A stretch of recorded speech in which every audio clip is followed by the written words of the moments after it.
Hello, sea lions. So today I'm going to read the next chapter, which is chapter 6 of Kensuke's Kingdom.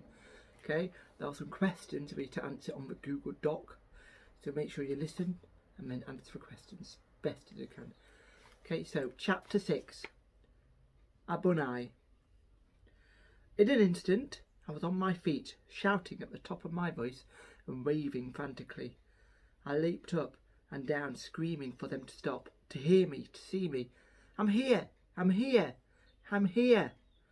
Only when my throat was raw and I could shout no longer did I stop. The tanker crept tantalizingly slowly across the horizon. It did not turn, and by then I knew it would not turn. I knew too that no one would be looking, and that even if they were, this entire island would be little more than a distant, hazy hump on the horizon. How then could they possibly see me? I could only look on, helpless and distraught, as the tanker moved inexorably further and further away from me until it began to disappear over the horizon. This took all morning long, a morning of dreadful anguish. As I stood watching on the summit of Watch Hill, my despair was replaced by a burning anger. If I had been allowed to have my fire, there would at least have been a chance they could have spotted the smoke. True, the old man had brought me a sleeping mat and a sheet. He was looking after me. He was keeping me alive. But he was also keeping me prisoner. As the last vestige of the tanker sank from my view, I promised myself that I would never again let such a chance go by. I felt in my pocket. I still had my precious fireglass. I determined I would do it. I would build another fire, not down on the beach where he could find it, but up here on Watch Hill, behind the rocks, and well out of his sight, even if he did have binoculars. And I now had to presume that he did. I would gather a great beacon of wood, but I would not light it. I would set it all up and wait until the moment I saw a ship. If this one had come, I reasoned, then another one would come, had to come, and when it did, I would have my fireglass ready and a cachet of paper-thin, tinder-dry leaves.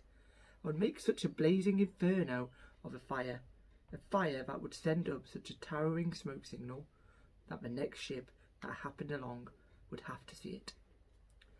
So now I no longer spent my days just sitting on Watch Hill and waiting. Every hour I was up there I spent building my beacon. I would drag great branches up over the rocky scree from the forest below and pile them high, but on the seaward side of the hilltop, the perfect place for it to be seen by ships when it was lit. But in the meantime, not by the prying eyes of the old man who I thought of now as my captor. And he would be watching me. I was quite sure of that now. Through all the fetching and carrying, I kept well out of his sight. Only eyes from the sea could possibly have known what I was doing, and there were no eyes out there to see me. It took several days of hard labour to build my secret beacon. I had almost finished, and someone did indeed discover what I was up to, but it wasn't the old man. I was heaving a massive branch onto the pile when I felt a sudden shadow come over me. An orangutan was looking down at me from a rock above. I could not be sure it was the same one as before. He was on all fours, his great shoulders hunched, his head lowered, eyeing me slightly sideways. I dared not move. It was a standoff, just as it had been before down on the beach. He sat back and looked at me with mild interest for a while. Then he looked away, scratched his face nonchalantly, and sloped off, stopping once to glance back at me over his shoulder before moving on into the shadow of the trees and away. It occurred to me as I watched him go that maybe he had been sent to spy on me, that he might go back and tell the old man what he had seen me doing. It was a ridiculous thought, I know, but I do remember thinking it. A storm broke over the island that night, such a fearsome storm, such a thunderous crashing of lightning overhead, such a din of rain and wind, that sleep was quite impossible.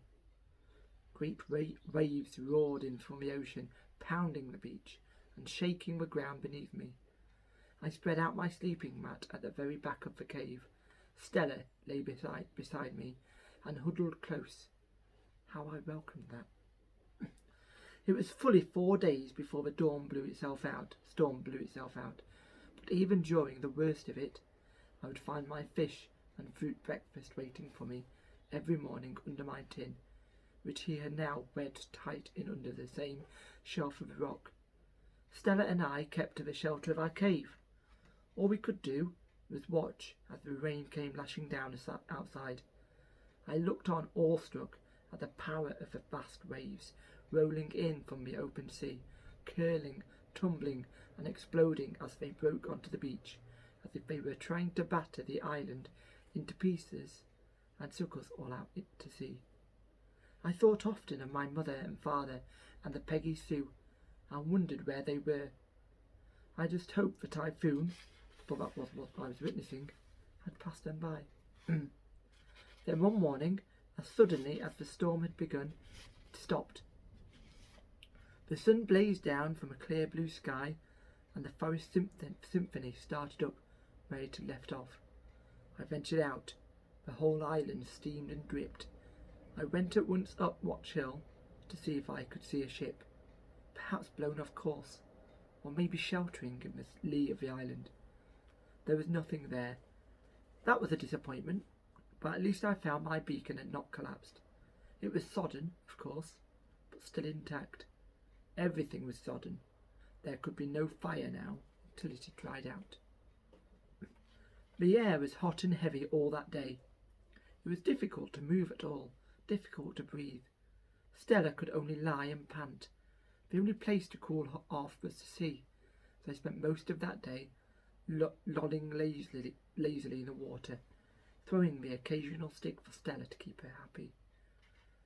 I was lying in the sea, just floating there and daydreaming, when I heard the old man's voice. He was hurrying down the beach, yelling at us as he came, and waving his stick wildly in the air. "Yameru! Abonai! Dangerous! Understand? No swim!" He did not seem angry with me, as he had been before, but he was clearly upset about something. I looked around me. The sea was still heaving in, but gently now, breathing out the last of the storm. The waves falling limp and exhausted onto the beach. I could see no particular danger. "Why not?" I called back. "What's the matter?" He had dropped his stick on the beach and was wading out through the surf towards me. "No swim! Damida! Abunai! No swim!" Then he had me by the arm and was leading me forcibly out of the sea. His grip was vice-like. There was little point in struggling. Only when we were back on the beach did he at last release me. He stood there breathless for a few moments. "Dangerous! Very bad! Abunai!" He was pointing out to sea. "No swim! Very bad! No swim! You understand?" He looked me hard in the eye, leaving me in no doubt that this was not meant as advice. This was a command that I should obey.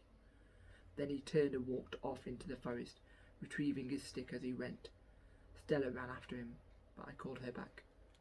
I felt at that moment like defying him openly. I would charge back into the sea and frolic as noisily, as provocatively as I could. That would show him. I was bristling at the outrageous unfairness of it all. Pardon me. First, he would not let me light my fire. Then I was banished to one end of the island, and now I wasn't even allowed to swim. I wanted to call him every name I could think of, but I didn't. I didn't go swimming in the sea again either. I capitulated. I gave in because I had to. I needed his food, his water. Till my secret beacon of wood dried out, till the next ship came by, I would have to do as he said. I had no choice. I did make a man-sized sculpture of him lying in the sand outside my cave, and I did jump up and down on him in my fury and frustration. It made me feel a little better, but not much. Till now, except for... Pardon me. I'm just going to have a drink of water.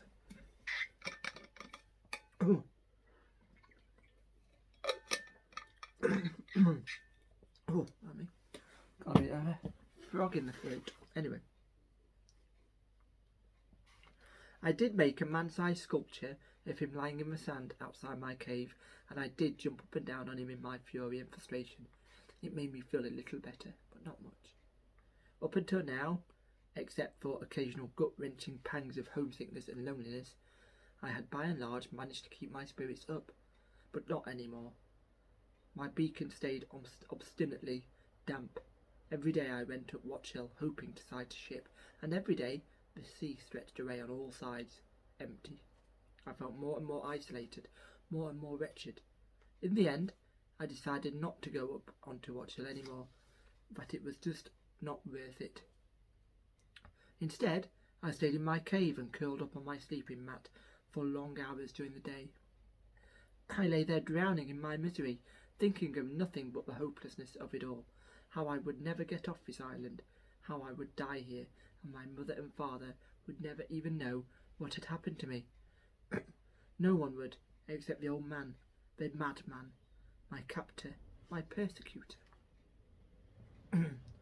The weather stayed heavy and humid. Pardon me. Gosh. The weather stayed heavy and humid. How I longed to plunge into the ocean, but I dared not. He'd be watching me for sure. With every day that passed, in spite of the fish and fruit and water he continued to bring me, I came to hate the old man more and more. Dejected and depressed I may have been, but I was angry too, and gradually this anger fueled me in a new determination to escape, and this determination revived my spirits. Once again I went on my daily trek up Watch Hill, and began to collect a fresh cachet of dry leaves and twigs from the forest edge, and squirreled them away in a deep cleft in the rock, so that I would always be sure they were dry. When the time came, my beacon had dried out at last. I built it up higher and higher. When I had done all I could, I sat and waited for the time to come, as I knew it must. Day after day, week after week, I sat up on Watch Hill, my fireglass polished in my pocket, my beacon ready and waiting. As it turned out, when the time did come, I wasn't up on Watch Hill at all. One morning, with sleep still in my head, I emerged from my cave, and there it was, a boat with strange red-brown sails. I supposed it to be some kind of Chinese junk, but not that far out to sea either. Excitement got the better of me. I ran a helter-skelter down the beach, screaming and shouting for all I was worth, but I could see at once that it was hopeless. The junk was not that far out to sea, but it was still far too far for me to be either seen or heard. I tried to calm myself, tried to think. The fire! Light the fire! I ran all the way up Watch Hill without once stopping, Stella hard on my heels and barking. All around me, the forest was cackling and screeching and whooping in protest at this sudden disturbance. I readied my cache of dry leaves, took my fireglass, and crouched down beside the beacon to light my fire. But I was trembling so much with excitement and exhaustion by now that I could not hold my hand still enough. So I set up a frame of twigs and laid the glass over it, just as I had before, and I sat over it, willing the leaves to smoulder. So I have to drink another drink of water. I apologise profusely.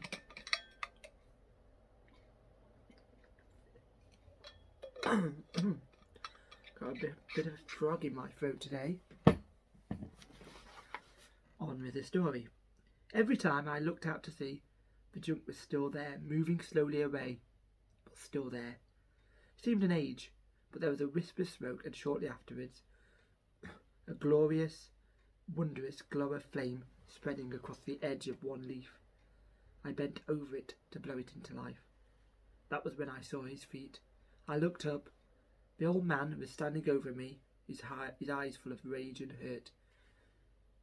He said not a word, but set about stamping out my embryo fire. He snatched up my fireglass and hurled it at a rock below, where it shattered to pieces. I could only look on and weep as he kicked away my precious pile of dry leaves, as he dismantled my beacon and hurled the sticks and branches one by one down the hill. As he did so, the group of orangutans gathered to watch. Soon nothing whatsoever now remained of my beacon. All about me now, the rocky scree was littered with the scattered ruins of it. I expected him to screech at me, but he didn't. He spoke very quietly, very deliberately. "Damida," he said. "But why?" I cried. "I want to go home. There's a boat, can't you see? I just want to go home. That's all. Why won't you let me? Why?" He stood and stared at me. For a moment I thought I detected just a flicker of understanding. Then he bowed very swiftly from the waist and said, "Gomenasai, gomenasai. Sorry, very sorry." And with that he left me there and went off back into the forest, followed by the orangutans.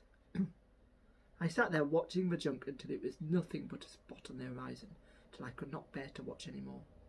By this time I had already decided how I could best defy him. I was so enraged that consequences didn't matter to me now, not any more.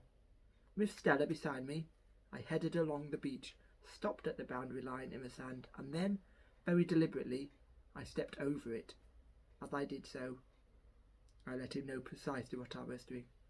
"Are you watching, old man?" I shouted. "Look, I've crossed over. I've crossed over your silly line, and now I'm going to swim. I don't care what you think. I don't care what you say. I don't care if you don't feed me. You hear me, old man?" Then I turned and charged down the beach into the sea. I swam furiously until I was completely exhausted and a long way from the shore. I trod water and thrashed the sea in my fury, making it boil and froth all around me. "It's my sea as much as yours," I cried, "and I'll swim in it when I like."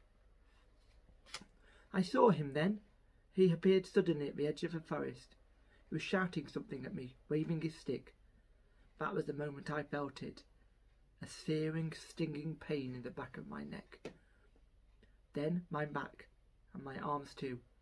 A large, translucent white jellyfish was floating right beside me, its tentacles groping at me. I tried to swim away, but it came after me, hunting me. I was stung again, in my foot this time. The agony was immediate and excruciating. It permeated my entire body like one continuous electric shock. I felt my muscles going rigid. I kicked for the shore, but I could not do it. My legs seemed paralysed, my arms too. I was sinking, and there was nothing I could do about it. I saw the jellyfish poised for the kill above me now. I screamed and my mouth filled with water. I was choking. I was going to die. I was going to drown, but I did not care. I just wanted the pain to stop.